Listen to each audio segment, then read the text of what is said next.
15 अगस्त 1947 जब देश आजाद हुआ तो पंडित जवाहरलाल नेहरू देश के पहले प्रधानमंत्री बने। नेहरू प्रधानमंत्री कैसे बने?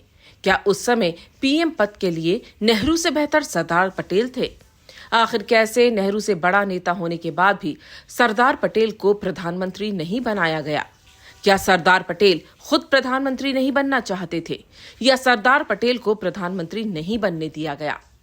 साल 1945 में जब द्वितीय विश्व युद्ध खत्म हुआ तो ब्रिटिश सरकार को ये समझ में आ गया था कि अब भारत में अधिक समय तक शासन नहीं किया जा सकता।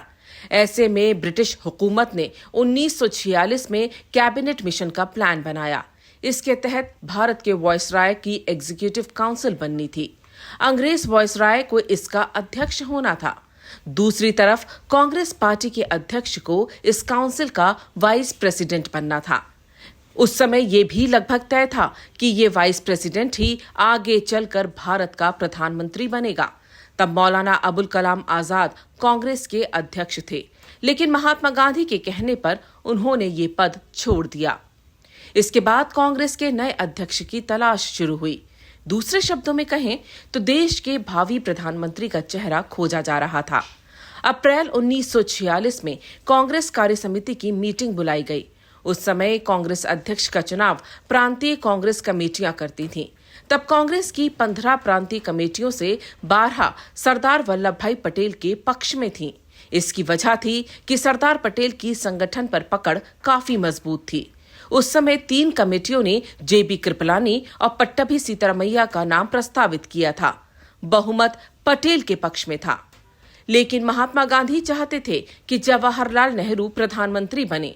कांग्रेस की बैठक से पहले महात्मा गांधी ने मौलाना को पत्र में लिखा था, अगर मुझसे पूछा जाए तो मैं जवाहरलाल को ही प्राथमिकता दूंगा। मेरे पास इसकी कई वजहें हैं, अभी उसकी चर्चा क्यों की जाए। महात्मा गांधी के इस रुख के बावजूद नेहरू के नाम पर सहमति नहीं बनी।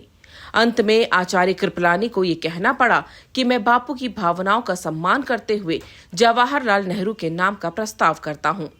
इस बात के साथ ही उन्होंने एक कागज पर जवाहरलाल नेहरू का नाम लिखकर आगे बढ़ा दिया। कार्य समिति के कई सदस्यों ने इस पर हस्ताक्षर किए। बैठक में जेबी कृपलानी ने सरदार पटेल से स्पष्ट रूप में कह दिया कि वो अपनी उम्मीदवारी वापस लें और जवाहरलाल नेहरू को कांग्रेस अध्यक्ष बनने दें। अंतिम फैसला महात्मा गांधी पर छोड़ दिया गया। इसके बाद महात्मा गांधी ने नेहरू के नाम वाला कागज सरदार पटेल की तरफ हस्ताक्षर करने के लिए बढ़ा दिया। महात्मा गांधी के निर्णय का सम्मान करते हुए सरदार पटेल ने अपनी उम्मीदवारी वापस ले ली। राजमोहन गांधी अपनी किताब पटेल अ लाइफ में लिखते हैं कि कोई और वजह हो न हो, लेकिन इससे पटेल आहत जरूर हुए होंगे। दरअसल महात्मा गांधी को लगता था कि पंडित नेहरू के चुने जाने के बाद भी देश को सरदार पटेल की सेवाएं मिलती रहेंगी, जबकि पटेल के प्रधानमंत्री बनने के बाद नेहरू उनके नेतृत्व में काम नहीं करेंगे।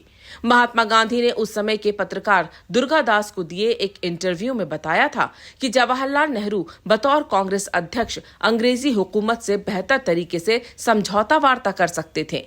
गांधी जी को लगता था कि नेहरू अंतर्राष्ट्रीय मामलों में भारत का प्रतिनिधित्व सरदार पटेल से बेहतर तरीके से कर पाएंगे। इस तरह से नेहरू के प्रधानमंत्री बनने की राह महात्मा गांधी की वजह से खुली थी। हालांकि कश्मीर हो या चीन, जहां जहां पंडित नेहरू ने फैसला लिया, वहां वहां भारत को कभी न भूलने वाला दर्द ही मिला। सरदार पटेल को कांग्रेस ने साल 1950 में उनके निधन के साथ ही भुला दिया। जब साल 2018 में स्टैच्यू ऑफ यूनिटी का उद्घाटन गुजरात में हुआ, तब से लेकर आज तक कांग्रेस के किसी बड़े नेता ने वहां जाने की जहमत नहीं उठाई।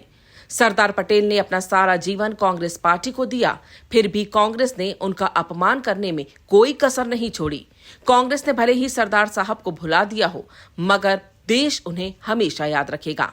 पांचजन्य परिवार भी सरदार पटेल को कोटि कोटि नमन करता है।